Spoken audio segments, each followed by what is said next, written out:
Siguiente invitado, usted lo conoce, es Sí, el señor. señor de la barba larga, que me viene a hablar, esta mañana aceptó la invitación para venir a hablar de las personas que él encontró de uñas largas en la unidad de gestión de riesgo. La unidad de gestión de riesgo, por el mecanismo de contratación, es el sitio en el cual se incubó la corrupción de don Olmedo López y don Sneider Pinilla. El nuevo director de la unidad de gestión de riesgo es el doctor Carlos Carrillo. Doctor Carrillo, buenos días. Néstor, muchas gracias. Un saludo para usted, para todos los miembros de la mesa y para todos sus oyentes. Una barba bíblica. Una barba. Parece No, sacada no. de un cuadro de Caravaggio. No, sin exagerar. Doctor Carrillo. La corrupción en la UNGR sí es de proporciones bíblicas, ¿no? Sí, esa es de uñas largas. Doctor Carrillo, y ahora estamos en etapa ollas comunitarias. ¿Qué es lo que descubrió usted? Porque este escándalo arrancó con los carrotanques de La Guajira, ¿cierto? Sí. Esos carrotanques que a propósito siguen sin funcionar. Sí, así es, porque no tienen pólizas de seguros. Yo creo que ahí es donde ese proyecto se va al traste, por las pólizas de seguros. Ningún bien del Estado puede estar sin un seguro. Entonces, seguramente por esos sobrecostos ellos no lograron conseguir las pólizas. Y pues en la ejecución es donde aparece todo el ruido, porque los carrotanques quedan parados en el batallón de Uribia. Y después de los carrotanques, sobre lo cual pues cada día surgen nuevos datos de cómo fue la corrupción, de cómo sacaron la plata, ahora usted descubre lo de las ollas comunitarias. ¿Cómo es el capítulo ollas comunitarias? Ese es un tema que me preocupa seriamente porque son unos recursos bastante grandes. Es una inversión ingente de dinero que además, como todos los programas de la UNGR, está destinada a las personas con más necesidades. Aquí estamos hablando de un programa de ollas que en lo que va corrido del año se acerca a los 156.000 millones de pesos y particularmente este contrato de La Guajira es de 20.000 millones de pesos. El señor presidente, lo ha dicho además públicamente, pidió que esos programas fueran dirigidos a las juntas de acción comunal o a las organizaciones populares de base. ¿Cuál es la idea? Ollas comunitarias era llevar raciones de alimentos Sí. a regiones en donde la gente estaba pasando hambre. En medio de una emergencia. Es bien importante aclarar que la misionalidad de la unidad gira alrededor de las emergencias. Entonces las ollas son temporales, son por 90 días. Por ejemplo, si hay una tragedia en un municipio cualquiera del país, pues la idea es que esas ollas sean también una dinamización de la economía popular. Contratar con organizaciones de mujeres de base para que esas mujeres manipulen las raciones, comprarle a los productores locales, si hay, por ejemplo, campesinos que venden yuca y que por alguna razón no pueden sacar sus productos, pues nosotros los compramos, los procesamos y lo entregamos como comida a la gente. Eso tiene mucho sentido. Eso es una iniciativa de la primera dirección del señor Javier Pava y de Selma Asprilla, que estaba en ese momento como asesora. Eso funcionó en principio bien, eso tiene unos desafíos, es difícil contratar con esas organizaciones de base por muchas razones, pero ese era el camino correcto. Olmedo se la entrega a operadores Privados. logísticos. Privados y grandes. Imagínese usted en el caso de estas ollas de Uribia, estamos hablando de más de 1,5 millones de raciones. Pues, ¿qué organización de base puede entregar 1,5 millones de raciones? Sí, doctor Carrillo, ¿y cómo se robaron la plata de las ollas comunitarias o de ese contrato? Esto fue en Albania, ¿verdad? No, Uribia. Uribia. ¿Cuánta plata se robaron o qué descubrió usted irregular allí? Pues con esas afirmaciones, porque yo no soy juez, yo no soy fiscal, yo no soy magistrado de la Suprema Corte, yo soy director general de la unidad y mi papel pues es visibilizar estas cosas para que sean los organismos de control y las autoridades competentes las que emitan esos juicios. Entonces yo no voy a emitir juicios, pero sí hay unos problemas evidentes con la supervisión a esos contratos. No están los registros fotográficos, hay muchísimas quejas de parte de la comunidad, las personas que trabajaron en esas ollas dicen que no les han pagado y esto pues nos preocupa sobremanera. Y yo insisto en Uribia porque es que todos los caminos conducen a Uribia. El alcalde de Uribia apoyó públicamente a Olmedo López sin parar. Y Olmedo, que hoy podemos decir es un criminal, ya esto sí lo podemos decir, el señor está buscando un principio de oportunidad, lo cual implica que acepta haber cometido delitos, pues aparte de haber cometido delitos, cometió la indelicadeza de estar haciendo campaña. Él hizo campaña con los recursos de la entidad. ¿Hizo campaña en favor de quién? Hizo campaña en favor de distintos candidatos de distintos partidos. Dice usted para las regionales del año Pero pasado. por supuesto. hizo campaña, él hizo campaña en La Guajira, hizo campaña en Antioquia. Risaralda, en Antioquia, bueno, en todas partes donde pudo, hizo campaña, se dedicaba más a hacer campaña que a atender la misionalidad. Y no solamente son candidatos del pacto. Y hay una cosa, Néstor, que yo quiero decir, y aprovecho el tiempo que es muy corto porque tengo un vuelo y no me puedo quedar más tiempo con usted, aunque me encantaría, cuando me invite, pues aquí estaré listo a venir. Vale. El saqueo de la ONG-RD no empezó con Olmedo. No empezó con Olmedo. Se termina en este gobierno, pero no empezó en este gobierno. Y se termina porque yo hoy le hablo al país y le doy la cara para decirles que esos días en los que la clase política tenía la unidad, no solamente como botín burocrático, sino como fuente de saqueo, se acabaron. Pero esto empezó desde que la unidad nació. ¿Desde qué momento tienen registro ustedes, doctor Carrillo, de casos de corrupción? ¿Desde qué gobierno o desde qué dirección? Vea, la naturaleza misma de la unidad se presta para que las manos inescrupulosas se metan ahí. Es como tener un baúl abierto, y así tiene que ser. Entonces, cuando usted tiene un cuchillo muy afilado, usted puede hacer con ese cuchillo lo que quiera. Cortar rodajas muy finas de zanahoria o matar a alguien. Es lo mismo lo que pasa con la unidad. La unidad es un instrumento muy poderoso que en manos de personas decentes y probas puede hacer mucho bien, pero en manos de bandidos pues termina saqueando. Uno de los mayores problemas que yo he encontrado es el rezago de los contratos que vienen del gobierno de Iván Duque. Mocoa, San Andrés, el volcán Galeras, bueno, en fin, durante los 4 años del gobierno anterior hubo demasiados contratos en donde los recursos se evaporaron. En el Galeras, donde debía haber unos refugios que además tengo que construir,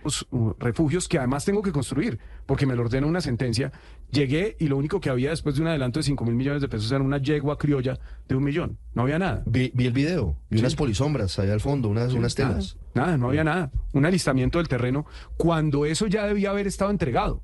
Olmedo le dio una prórroga en tiempo, sí. Pero lo de Mocoa es extremadamente grave, porque además Mocoa fue una bandera del gobierno de Iván Duque.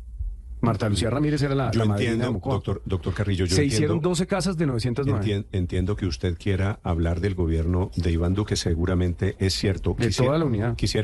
Y claro, y seguramente por el mecanismo, usted tiene razón, por el mecanismo mismo de contratación o por la falta de rigor en la contratación, pues la unidad de gestión de riesgo se presta para eso, para que se la roben. Para volver a Olmedo López y para volver a La Guajira, la plata o para Manaure Uribia, o para Uribia fue mediada por congresistas del pacto histórico. Pues en Uribia no gobierna el pacto histórico. Allá gobierna el Partido Conservador. Pero el maíz hace parte del pacto histórico. Sí, el maíz sí, pero el alcalde de Uribia no es del maíz. No, pero la de Albania sí, la alcaldesa Nera Robles hace parte, es la alcaldesa de Albania y está mencionada en las ollas comunitarias con la congresista Marta Peralta. Pues yo vi un trino del concejal Daniel Briceño, candidato al Senado Daniel Briceño, ¿no? A mí me parece curioso que un concejal de Bogotá se dedique solamente a hablar de temas nacionales, pero pues bueno, ya serán sus votantes. Eso es chévere, ¿no? Hacer una campaña con sueldo, con UTL. Puede que... Porque va a renunciar para lanzarse al Senado claramente, pero pues simplemente digo que tantas cosas por atender en Bogotá y el concejal preocupado por Albania. Yo estoy absolutamente seguro de que en estos esquemas de corrupción hubo participante. Es que Olmedo López fue puesto por este gobierno y esa es una responsabilidad política que nosotros asumimos. ¿En lo de Guajira usted ve también la mano de congresistas del pacto? Pues yo no puedo, insisto, Néstor, hacer afirmaciones de esa categoría, pero es evidente que siendo Olmedo López, habiendo hecho Olmedo López campaña con nosotros y siendo designado por este gobierno, pues tiene que haber gente de este gobierno alrededor. Pero Olmedo llega alrededor de un acuerdo muy amplio. Recuerde que el señor Sneider Pinilla no es un hombre de izquierdas, no viene del pacto histórico. El señor Pinilla viene del clan Aguilar, de Santander. ¿De qué partido es el alcalde de Girón? ¿De qué partido es el alcalde? ¿Quién nombró a Sneider Pinilla? Sneider Pinilla lo posesiona Olmedo. Olmedo es el que posesiona toda su dirección, una dirección que es bastante heterogénea y bastante compleja. Ahí estaba Aletia Arango Gil, que era la que ahora, yo ando muy bíblico, padre, la niega 3 veces antes de que cante el gallo el señor Daniel Quintero Producciones. Los suyos. Sí, Quintero Producciones. Es muy bueno negando a sus amigos Daniel Quintero. Entonces está Aletia, está Barreto, que es más cercano al pacto, pues viene de hacer política con sectores que eran antiguamente del polo. Snyder, que viene de Santander y de los Aguilar, Víctor Mesa, que viene de Córdoba, también más cercano a los lados de la izquierda, y así es Doctor Carrillo, si usted está admitiendo, pues Olmedo claramente de izquierda, era de la lista al Senado de los decentes. Y también, pero es que fíjese que más que de izquierda es oportunista, porque también fue miembro del gabinete de Trujillo en Envigado. Yo sé que esta gente se acomoda más que un desvelado. Exactamente, se camuflan en cualquier partido. ¿Por eso? Pero aquí para estos efectos eran de izquierda. Y en el tema de La Guajira hay gente de izquierda del pacto. ¿Por qué el presidente Petro está hablando en el acto de ayer en el que usted estuvo de un golpe? Si esto es de gente suya, corrupta, pero suya. Yo sí creo que hay unos sectores de la derecha muy aventureros en Colombia, que incluso lo han dicho públicamente, buscan que el presidente salga del gobierno. Y además buscan socavar un triunfo que fue legítimo. Ustedes aquí y la oposición tienen todo el derecho de hacer las críticas que consideren al presidente. Esta es una democracia. Así como nosotros, cuando estábamos en la oposición, criticábamos sin parar al gobierno, hoy tenemos que recibir las críticas y por eso tenemos que hacerlo también como sea posible. Pero sí hay unos sectores que insisten en desconocer la legitimidad de ese triunfo.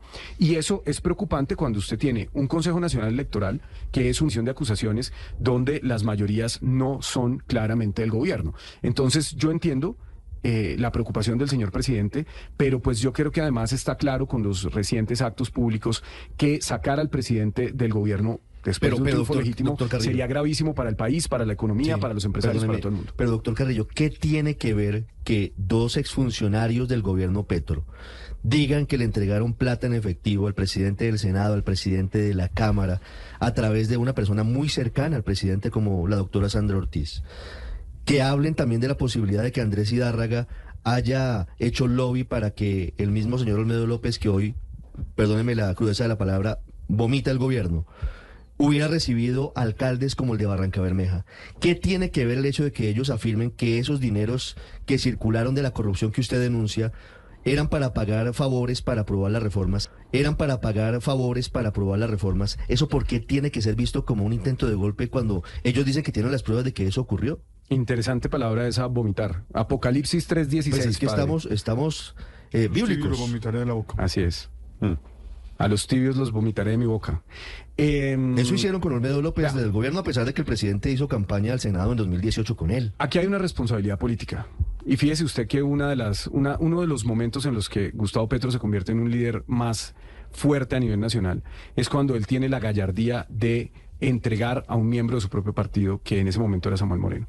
No sé si está por ahí Aurelio Suárez, que en ese momento era miembro del Polo y que estuvo tan cerca. Una de las razones por las que algunos sectores políticos del Polo se enemistan con Gustavo Petro es porque él denuncia a Samuel Moreno, siendo de su propio partido. Porque en todos los partidos la corrupción, desgraciadamente, en Colombia está en la izquierda, está en la derecha, está en el extremo centro que quiere posar de impoluto. ¿Qué tal esto de Claudia López ahora diciendo cuando hizo campaña con los NAME, cuando gobernó en Bogotá con el Centro Democrático, con Cambio Radical, cuando tenía 35 de 45 concejales y diciendo me voy porque el profe Mocus y la corrupción y no sé qué? O sea, eso es una cosa, el oportunismo de los políticos. Es Pero absoluto.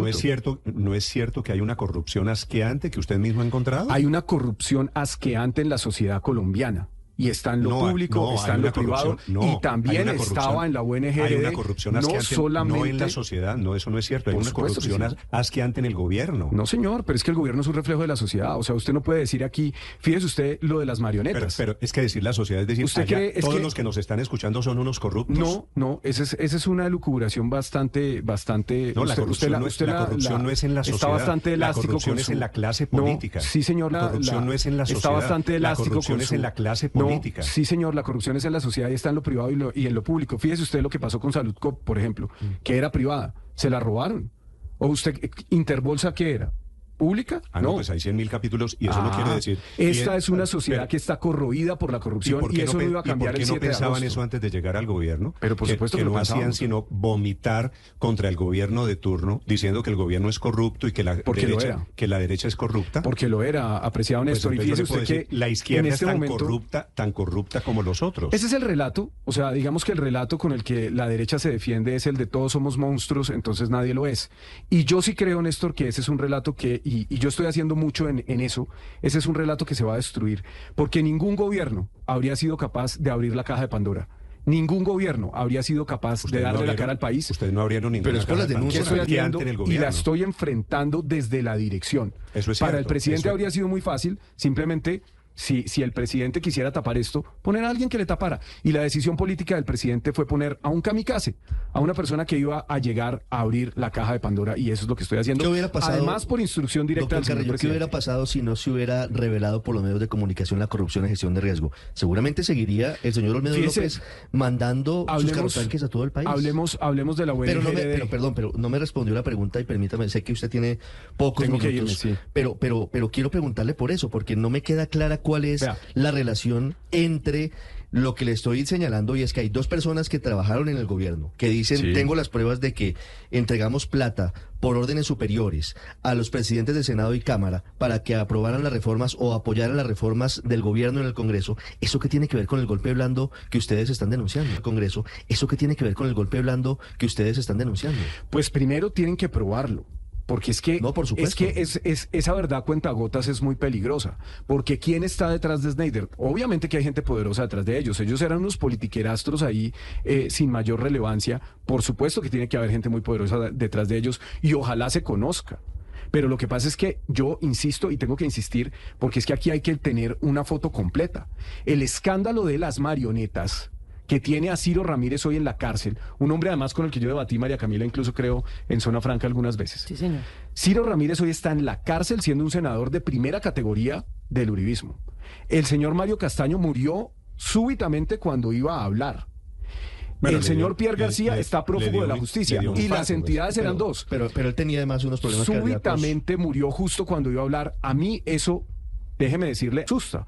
Me va a tocar empezar a tomar tinto en lata, porque es que aquí estamos detrás, estamos enfrente de unos esquemas de corrupción donde hay gente Pero acérqueme una extremadamente cosa, poderosa. Mario Castaño Vea lo que estaba pasó enfermo con del Pisano. corazón y ya estado hospitalizado. Vea lo que varias pasó con veces Pisano. preso. Vea lo que pasó con Pisano.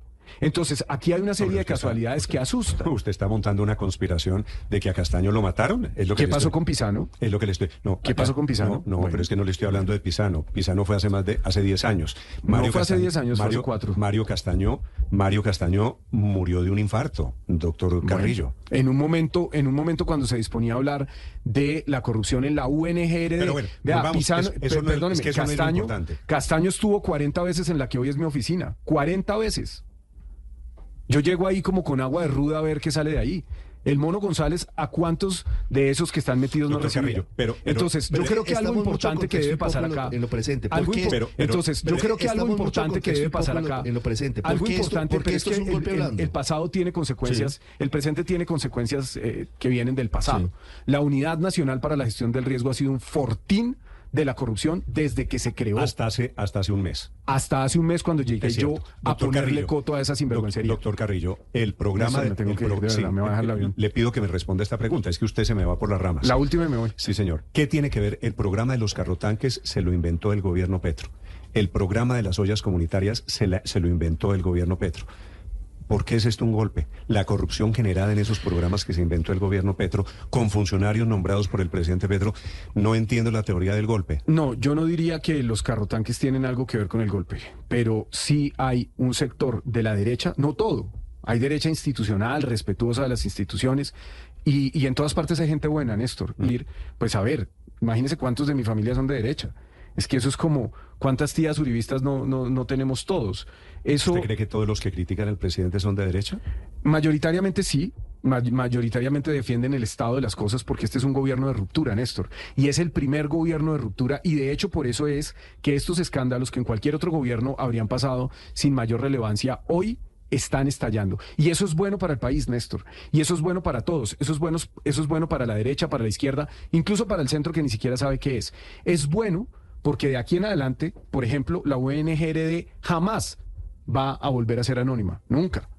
Y yo, además, aprovecho aquí estos micrófonos, Néstor, para felicitar a los medios de comunicación, para felicitar a la Unidad Investigativa del Tiempo, para felicitar a Paula Bolívar de la W, para felicitar a todos los periodistas que han hecho su trabajo sin importar qué gobierno sea, que es algo que además de la corrupción en Colombia.